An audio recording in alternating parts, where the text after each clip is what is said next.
মনোবীক্ষণ polyclinic, চিকিৎসার জগতে এক দশক। এখন এখানে সব বিষয়ে ডাক্তারবাবু একসাথে তলায়। ফোন করুন 7477999515 এই নম্বরে।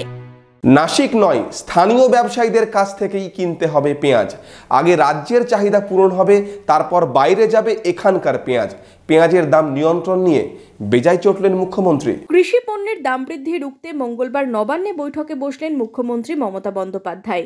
সেখানেই সরাসরি উদ্যান পালন দপ্তরকে আগামী কয়েকদিনে পেঁয়াজের দামে হ্রাস টানার বার্তা দিলেন তিনি।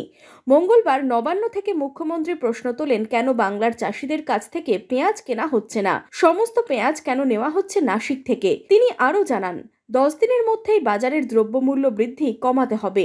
রাজ্যে 4000 পেঁয়াজ গোলা তৈরি হয়েছে, তারপরেও কেন রাজ্যের চাষিদের কাছ থেকে পেঁয়াজ তোলা হচ্ছে না, এই সমস্ত বিষয় নিয়ে এদিন বারবার প্রশ্ন তুললেন মুখ্যমন্ত্রী।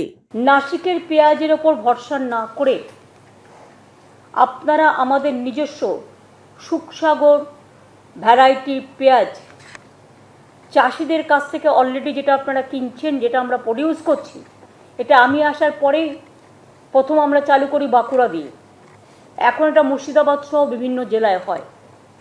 আমরা কেন চাষিদের কাছ থেকে আরও বেশি করে কিনছি না? তাহলে চাষিরা দামটা পায়, চাষিরা দামটা পাচ্ছে না, তার কারণ আপনারা নাসিক থেকে কিনলে কি কমিশন পান? সরি টু সে, আমি জানি না। প্রদীপদা, আপনাকে আমি বলবো এটাকে দেখতে, টেক কেয়ার করে। নাসিকের থেকে আমার কাছে নিয়ারেস্ট কোনটা? ঘরের পাশে আমার চাষিরা যেটা তৈরি করছে সেটা। আমি কেন তাদের কাছ থেকে না কিনে আমি চলে যাচ্ছি নাসিকে? ওয়াই? 100% কৃষকদের থেকে কেনার জন্য বলছি। তাহলে তুমি দেখো আগামী 10 দিনে এই দামটা যেটা বেড়েছে সেই দামটা আগের বারের দামে চলে আসবে। যখন তোমার কাছে ওয়ে আছে, তুমি ওয়েটাকে ইউটিলাইজ করছো না কেন? পেঁয়াজের জন্য তো কোল্ড স্টোরেজও করে দেওয়া হয়েছে। হুগলি, বর্ধমান, নদিয়া, মুর্শিদাবাদ খুব ভালো চাষ করে, বাঁকুড়া থেকে শুরু করে পেঁয়াজ ওদের কাছ থেকে কিনে নাও। সুফল বাংলাতেও দাও, মার্কেটেও দিয়ে দাও। নাসিক থেকে আনার প্রবণতা বন্ধ করো।